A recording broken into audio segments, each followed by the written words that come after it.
Oui. Raconte-moi ton enfance. Quand j'étais petite, je rêvassais allongée dans l'herbe. J'imaginais ma vie et toutes les belles choses que je pourrais faire. Je faisais pas tellement partie de tes rêves à ce moment-là. Non, mais toi, tu es comme un rêve inattendu. Et un rêve qui se réalise en plus. Non. C'est toi mon rêve qui se réalise. Je veux dire que j'ai attendu longtemps. Trop longtemps? Ah oui. Eh bien, trêve de reproches, monsieur Curie. Maintenant, je suis à toi. Mais je te reproche rien. Il faut vivre sa vie comme un rêve. Et faire de ce rêve une réalité. Montre-moi comment boit une polonaise. Comment boit une polonaise? Eh oui. Ça peut pas être très compliqué. C'est pas compliqué du tout. C'est rapide. Oh, oh.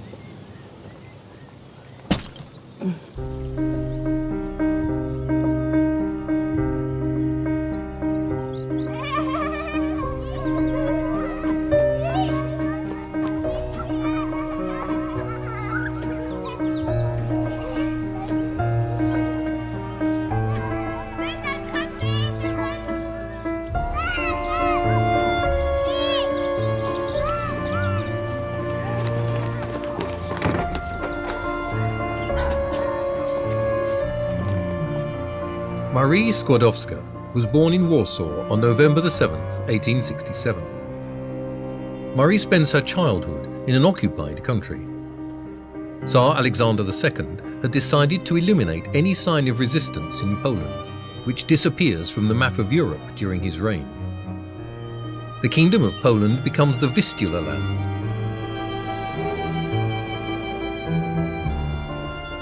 Russian is established as the official language, and Russian civil servants and teachers replace the Poles.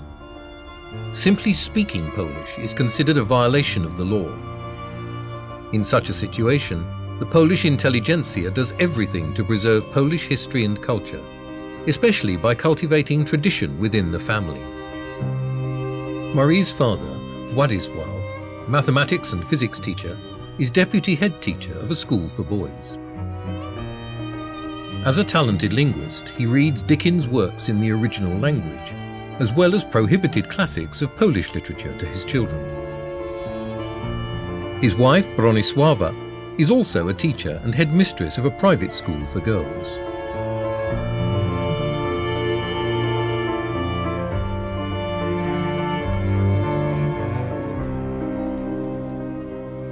Bronisława Skłodowska, Marie's mother, suffers from tuberculosis.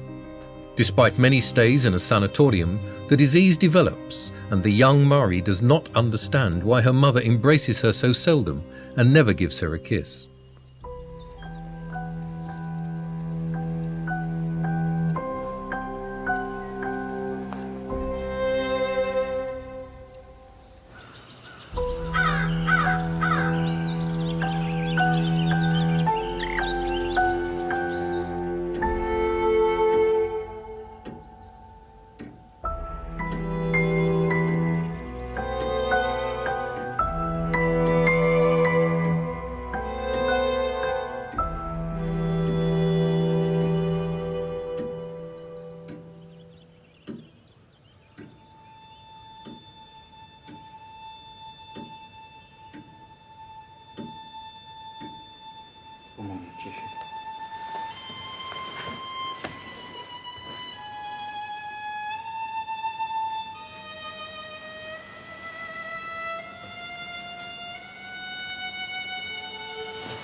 Bardzo was kocham.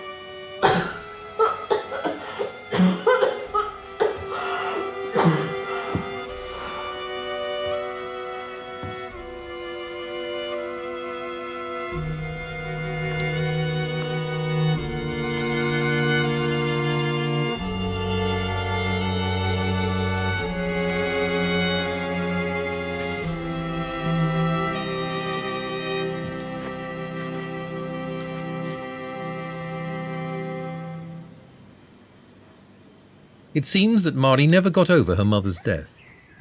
Her father enrolls Marie aged 10 in a school for girls. Younger than the rest of her class, she quickly becomes the best in history, literature and French.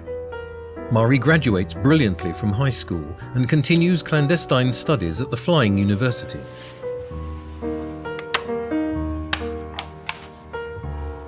However, in Warsaw under Russian occupation, a scientific career for a young woman is absolutely unthinkable.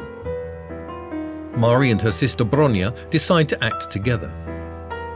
First, Marie has to work for 5 years as a housekeeper to help her father and enable her older sister to finish her medical studies in Paris.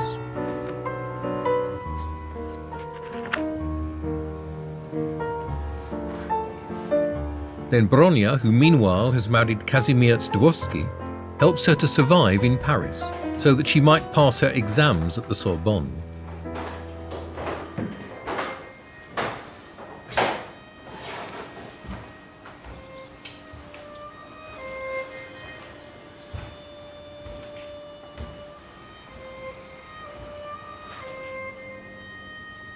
Maniu, naprawdę niczego nie zapomniałaś?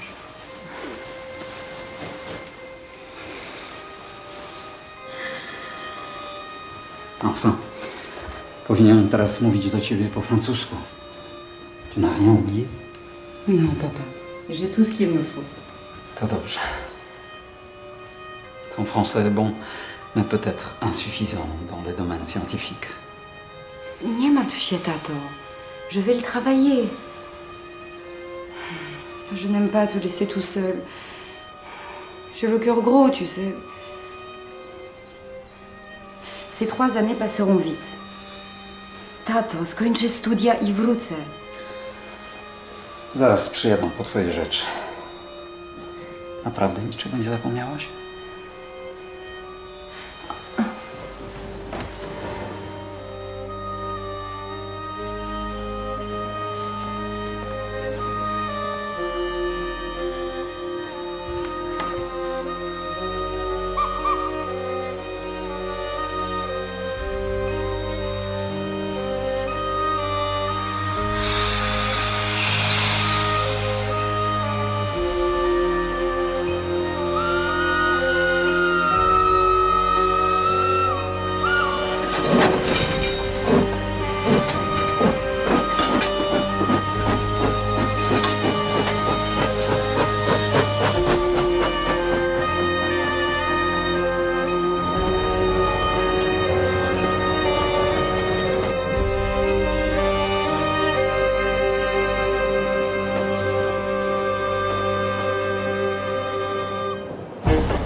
It is difficult to imagine that women in France in the 19th century were perceived as second-class human beings.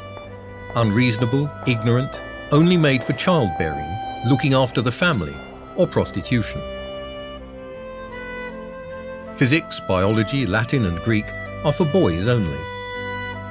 High school programs for girls include mostly practical courses. The majority of French female high schoolers have no chance to attend the Sorbonne. However, foreign students are an exception.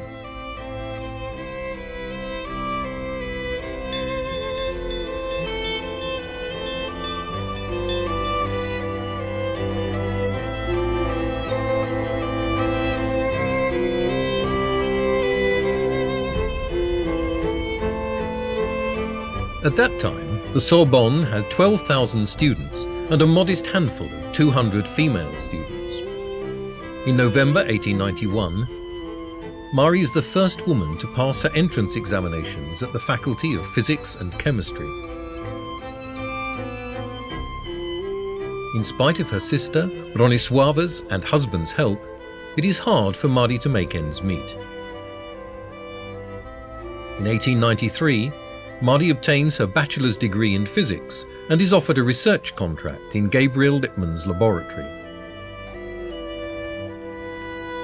At the same time, she continues studying, and in 1894 she obtains her second bachelor's degree in mathematics.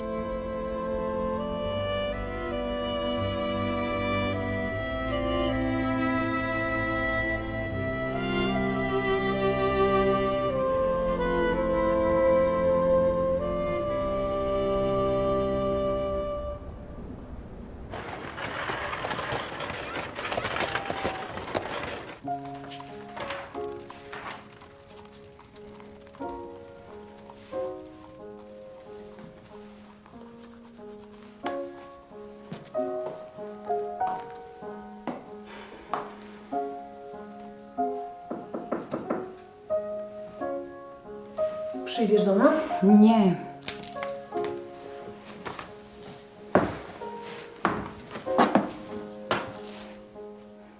Odpocznij, chociaż kilka minut. Mam jeszcze jedno zadanie do rozwiązania. Do rozwiązania to ja mam i to już niedługo. Kto gra?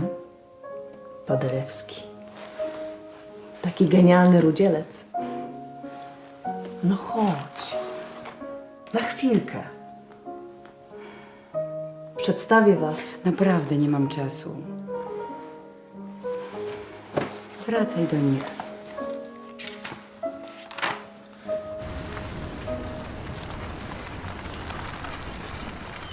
Pierre Curie, at the age of 22, had written, "Women, much more than men, love life for life's sake.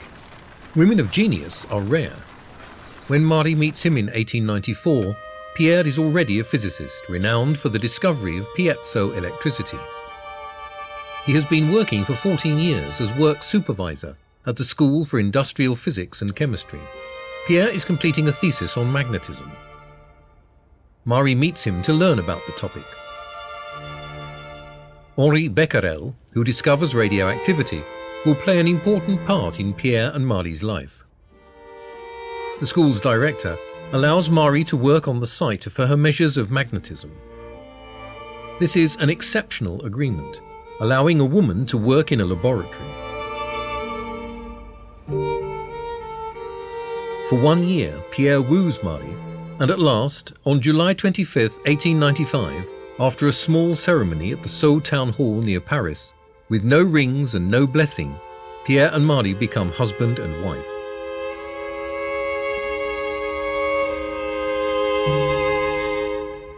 On September 12, 1897, Marie gives birth to a daughter, Irène. Irène will be awarded the Nobel Prize in 1935 with her husband Frédéric Joliot-Curie for the discovery of artificial radioactivity.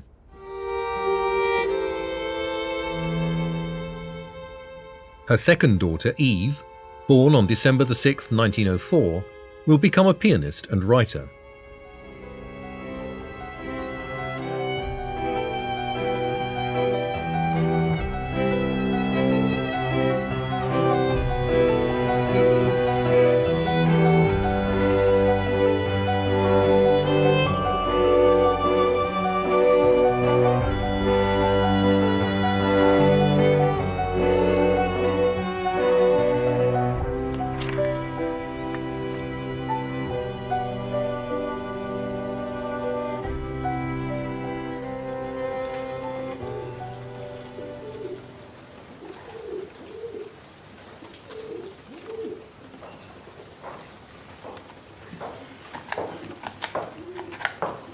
Regarde, Pierre, viens voir. Je t'en sors. Non, justement pas.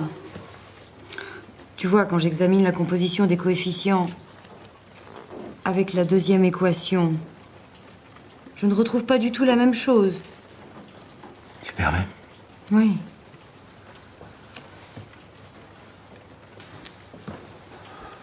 Donne-moi le livre des tables, s'il te plaît. Oui.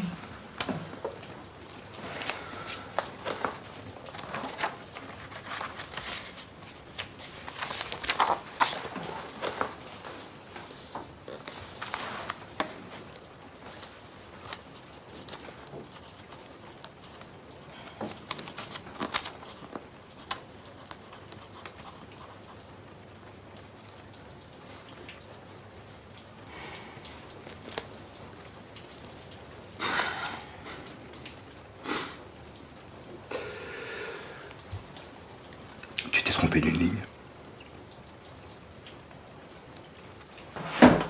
Ton résultat, il était bon. Oh, c'est pas vrai.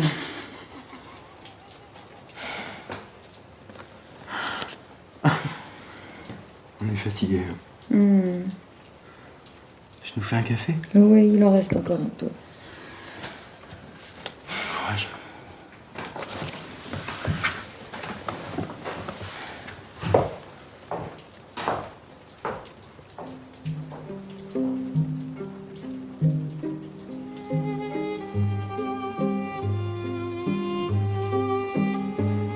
In the autumn of 1897, Marie chooses to study rays discovered by Becquerel as a thesis topic.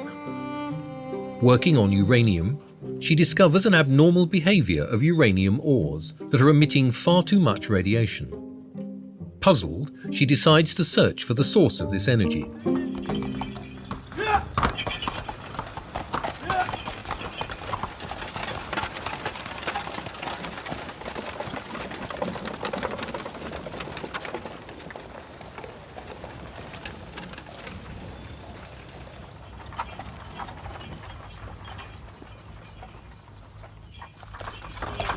Between 1898 and 1902, Marie, helped by Pierre, treats large amounts of pitchblende residuals in a former dissection room transformed into a shed to extract the milligrams required to measure the atomic mass of a new element.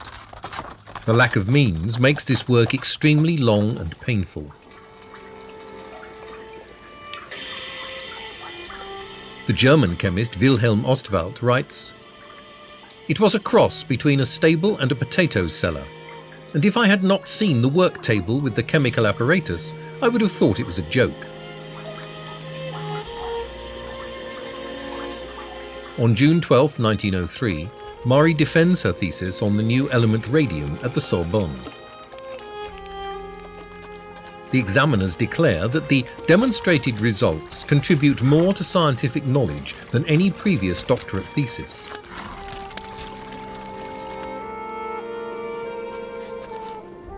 Marie becomes the first woman in history to be awarded a doctorate in physics. The existence of radium is at last demonstrated, and Marie defines its atomic mass.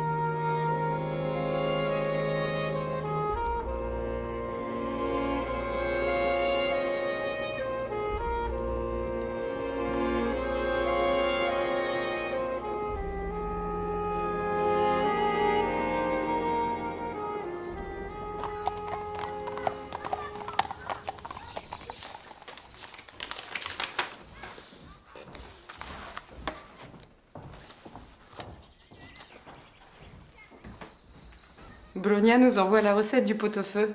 Parfait. Je peux. Oui, mais qu'est-ce qu'il se passe?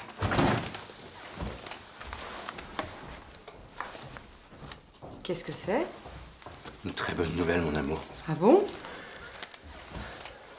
Une lettre de Becquerel et Berthelot. L'Académie t'attribue le prix Guénière d'un montant de 3800 francs. Comment? 3800 francs, Marie.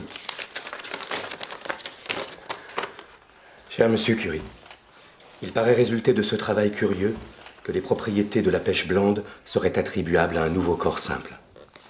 Quel que soit l'avenir de cette vue scientifique, les recherches de Madame Curie méritent les encouragements.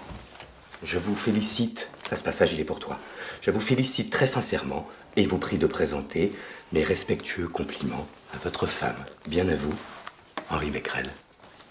C'est moi qui ai obtenu le prix, et c'est toi que Becquerel félicite. Oui. Tu les connais tous aussi bien que moi, surtout leur vision de la femme. Peu importe. L'essentiel, c'est que nous partirons en vacances, et je te ferai du pot-au-feu. Oui.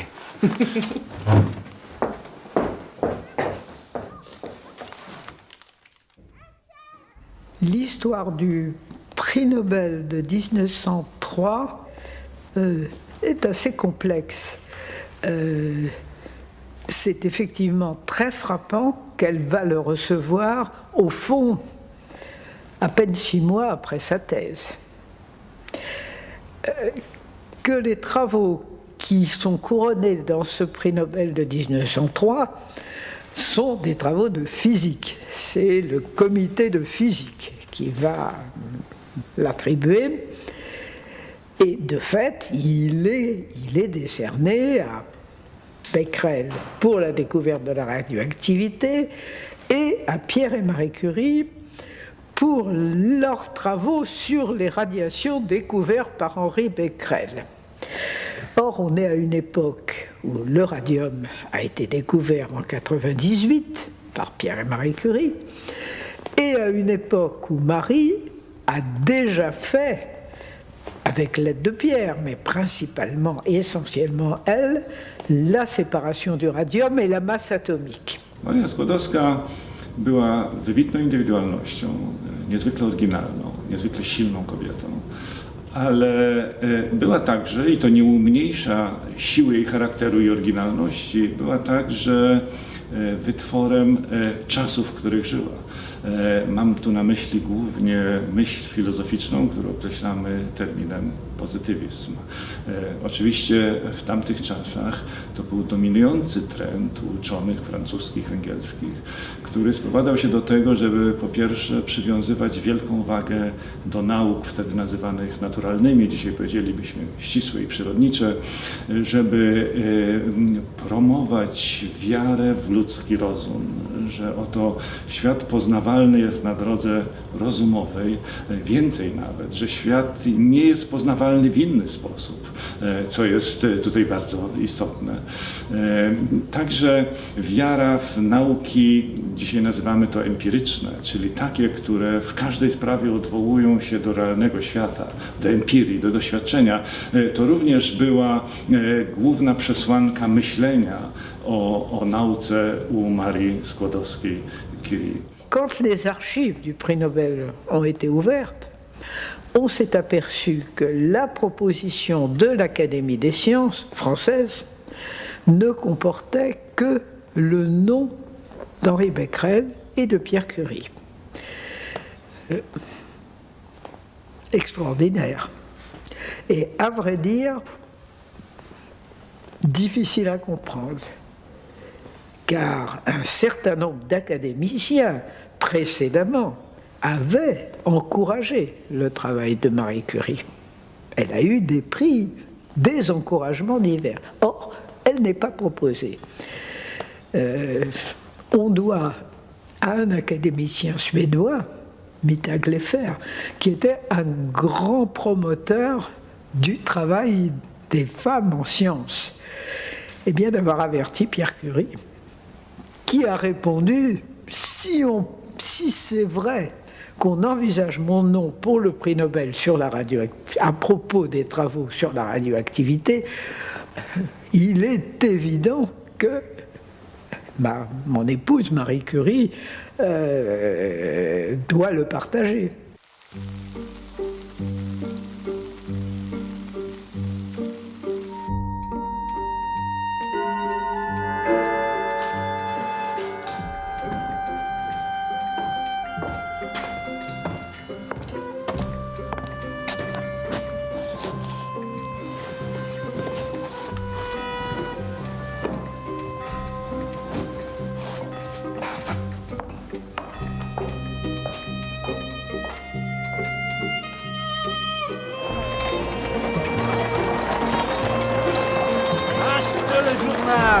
Achète le journal, mort tragique du prix Nobel Pierre Curie. Pierre Curie, prix Nobel, mort dans un accident.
The French government offers Marie a pension. Marie refuses, claiming that she is young enough to work and support her family. On voit très bien dans le petit journal qu'elle a écrit après la mort de Pierre Curie, la planche de salut. Il y a 2 planches de salut. Ce sont ses enfants et le laboratoire qui sont associés étroitement.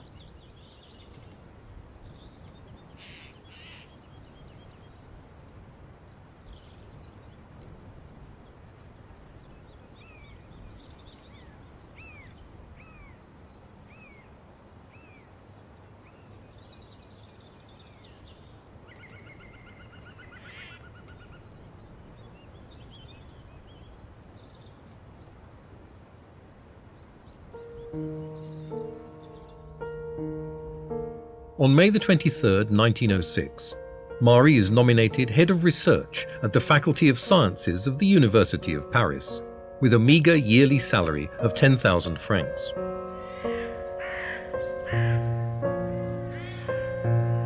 In 1908, the Sorbonne authorities accord at last a full professorship to Marie. And although she is the only person in the world to teach radioactivity, she does not get any funds for a new laboratory. Marie then threatens to resign and announces her willingness to join the Pasteur Institute.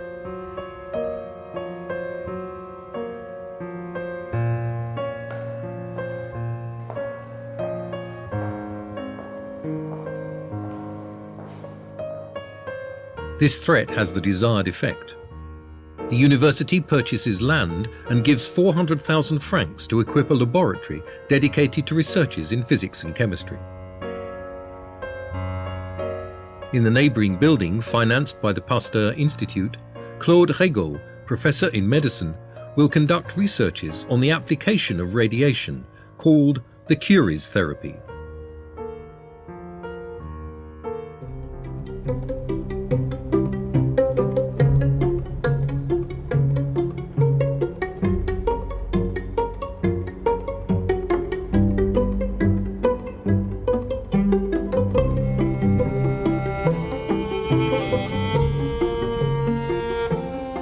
After the discovery of radium, the world is hit by radiomania. After World War I, industrialists and businessmen see an excellent opportunity to make a lot of money. Radium is very expensive and very rare in nature. Because it is thought that radium would become a remedy for everything, incurable diseases, fitness, aging, radium-based cream, light bulbs with radium, radium powder are all produced. Fortunately, with only microscopic quantities of the element. Of course, Marie Curie has nothing to do with this new madness. It is only in the mid-1920s that the danger from radioactivity begins to be taken seriously into account.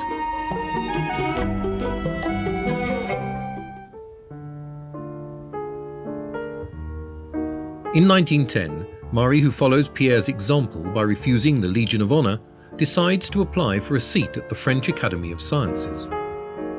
The membership will enable her to receive funds for her researches.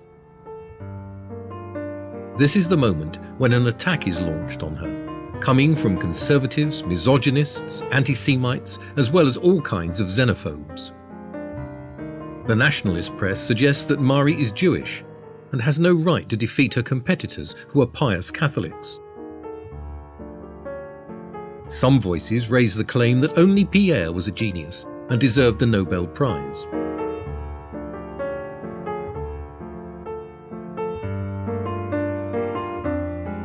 The Excelsior, first newspaper to print photo coverage, publishes a picture of Marie looking like a person wanted by the police. And this libelous press campaign is probably the cause of Marie's defeat against Edouard Branly by only 1 vote.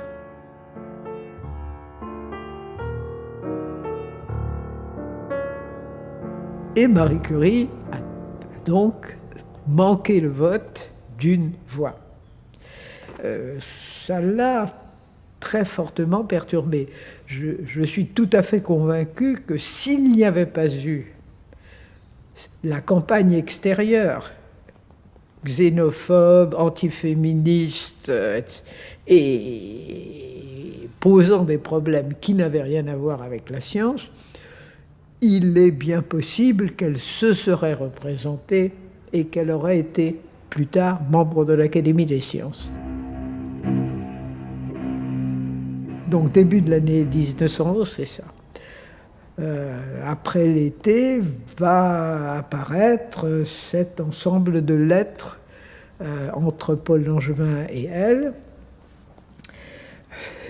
qui montre une grande affinité entre eux, qui effectivement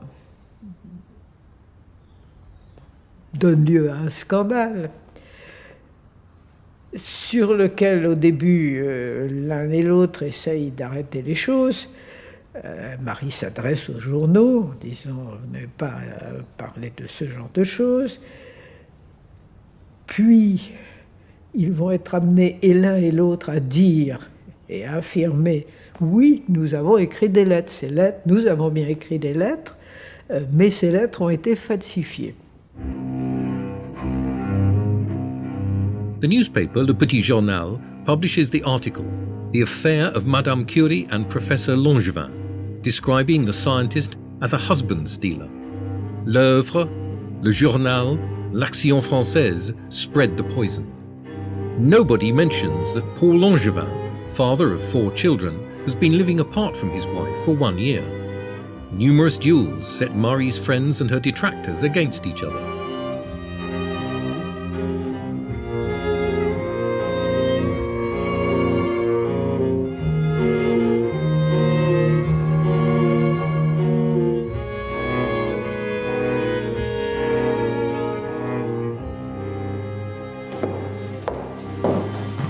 Vous voulez me voir, père? C'est vous qui avez invité Madame Curie à venir vivre chez nous? Oui, c'est moi. Pourquoi vous mêlez-vous de cette affaire qui ne vous regarde en rien? Demain, je dois rencontrer cette dame pour lui demander de quitter le pays. Je suis sûr qu'elle trouvera une chaire en Pologne. Mais écoutez, Marguerite, père... sa situation est impossible à Paris. Je ne peux rien pour elle. Si tu cèdes à un mouvement bêtement nationaliste, si tu demandes à Madame Curie de quitter le pays, je te jure que de ma vie, je ne te reverrai jamais.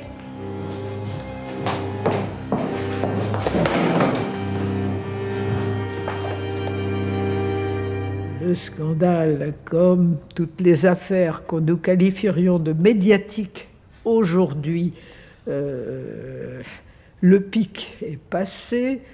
Un accord a été trouvé dans la famille Langevin, entre Paul Langevin et son épouse, pour régler le problème des enfants et arriver à une situation transitoire. Donc, ça n'est plus la chose dont le monde entier parle. Marie va aller en Suède, d'ailleurs en emmenant sa sœur et sa fille, ma mère Irène, qui a à cette époque-là 14 ans. Elle va aller en Suède, elle va recevoir son prix, elle va participer à un grand dîner en son honneur, organisé entre autres par des femmes suédoises. Et ça va être un grand succès et tout le monde va reconnaître l'importance de son travail.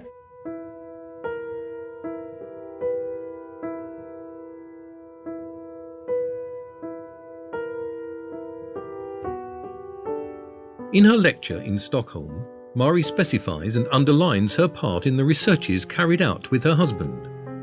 She says, "The chemical work that aimed at isolating radium as a pure salt and at characterizing it as a new element was carried out for the most part by me."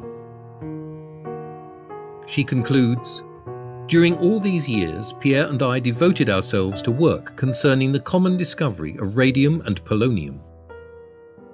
I thus feel that I interpret correctly the intention of the Academy in assuming that this Nobel Prize awarded to me also pays homage to the memory of Pierre Curie."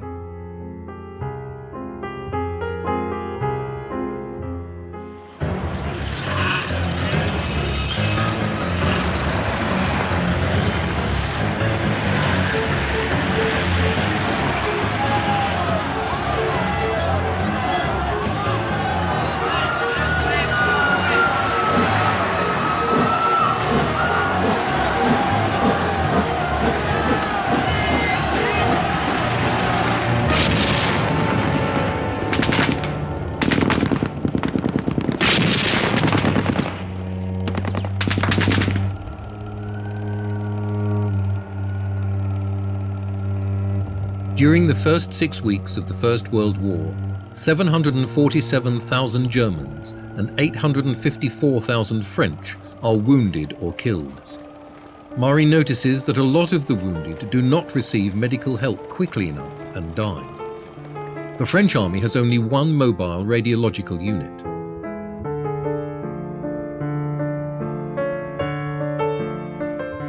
So Marie takes an accelerated course in anatomy and radiological techniques. Then she calls Minister Millerand and convinces him that he should provide ambulances on the first line of the front. General Joffre agrees, on condition that Marie herself finds the required cars. The French Women Union Fund buys the first Renault van. They are all transformed into mobile radiology units, with a radiologist technician and a driver. Soldiers called them Little Curies. Marie now learns to drive, and soon she's driving this laboratory on 4 wheels. She succeeds in obtaining and equipping 20 ambulances.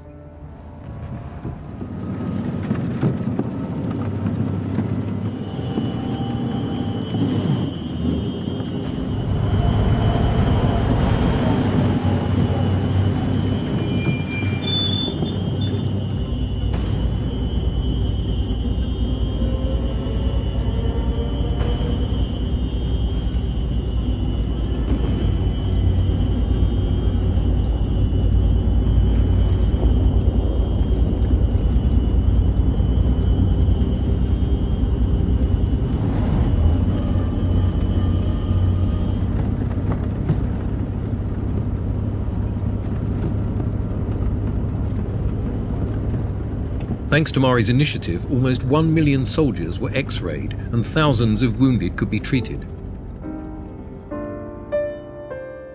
17-year-old Irene assists her mother and later becomes chief of the radiology unit in a military hospital. In recognition of her acts, the French government awards Irene a medal. Marie receives nothing.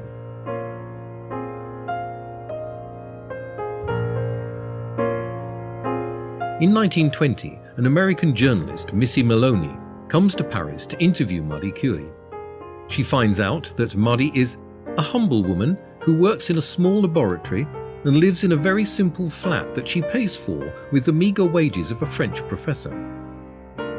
She learns that her laboratory has very little more than 1 gram of pure radium, whereas American laboratories have 50 grams at their disposal. And thus she has the idea to invite Marie to America. The journalist organizes a fund collection among American women in order to buy 1 gram of radium and offer it to the scientist. The publicity initiated by Missy Maloney, even if slightly far from the truth, because Marie was rather well off at that time, turns out to be very efficient. In 1 year, Missy Maloney raises $100,000.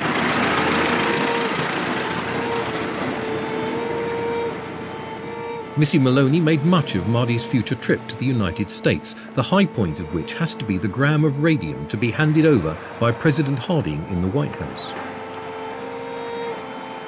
Thus, following this news on April 1921, the French revue Je sais tout organizes a ceremony at the Paris Opera to pay tribute to the scientist, hero of French science. The president, Aristide Briand, as well as a crowd of authorities and scientists were present. Jean Perrin evokes her researches. Sarah Bernhardt reads The Ode to Madame Curie by Maurice Rostand, in which she is compared to Prometheus' sister.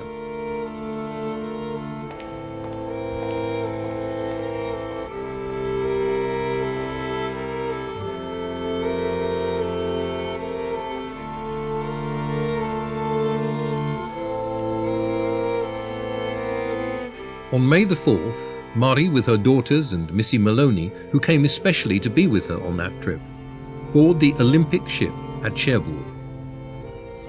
To Marie's great surprise, she is welcomed in New York by a crowd of people and an orchestra.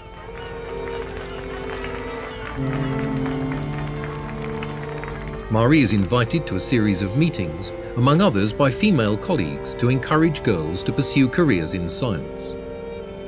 On May the 20th, President Warren G. Harding presents Marie with a key, opening a green box imitating a case with radium inside. The real element has been stored safely in the fabric until Marie's trip back to Europe.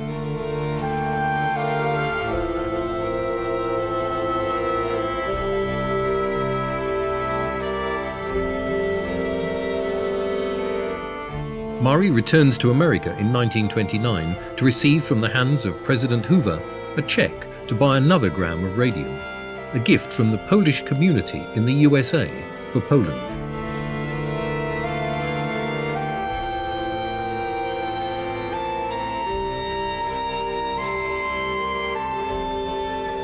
Arriving in Warsaw in 1932, Marie goes for a last solitary walk next to the Vistula River. With Professor Regaud and in the presence of the Polish President Ignacy Moszyński, a chemist by profession, Marie plants a tree in front of the Radium Institute, which would surely not have emerged without her. Surtout ne dites jamais que Marie Curie a sacrifié sa vie à la science.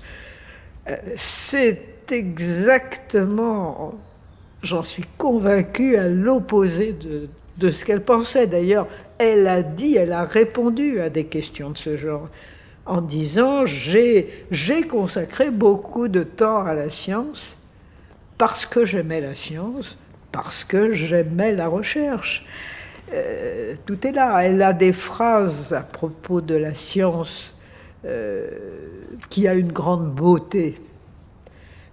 Elle a de ces mots qui paraissent même puérils à certains côtés. Le scientifique dans son laboratoire et pas seulement un technicien qui manipule des appareils, etc.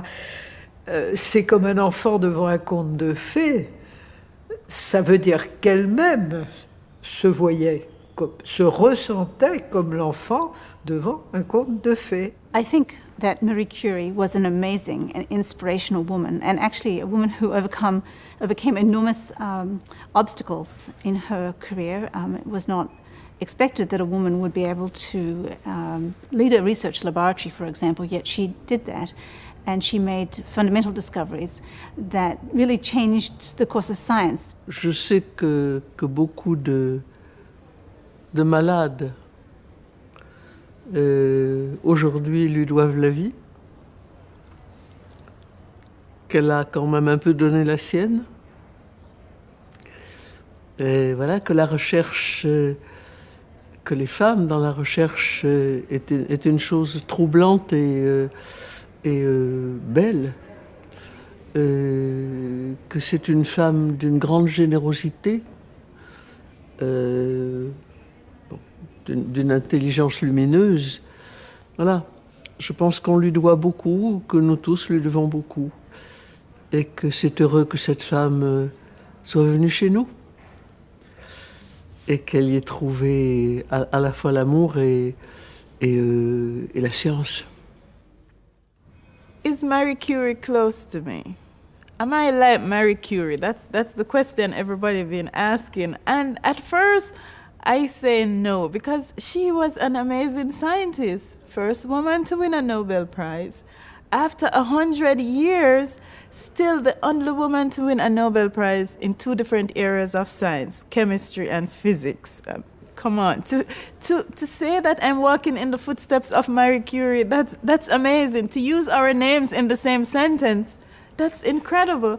At the same time, you know, we are mothers, we are women, we are doing science, and somehow we're doing okay and able to balance those two things. So in that way, we are very similar. But you know, she was an amazing lady. If I could be, you know, just 5% of what Marie Curie was, I would be satisfied. That's just too much.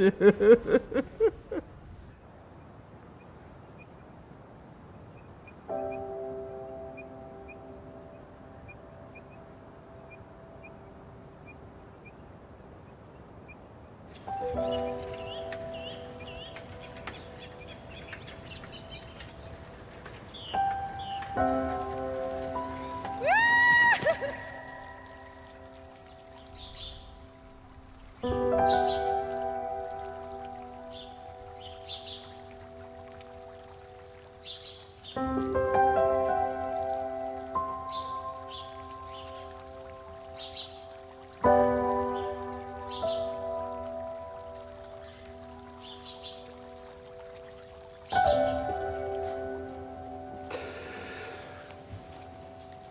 t'es trompé d'une ligne.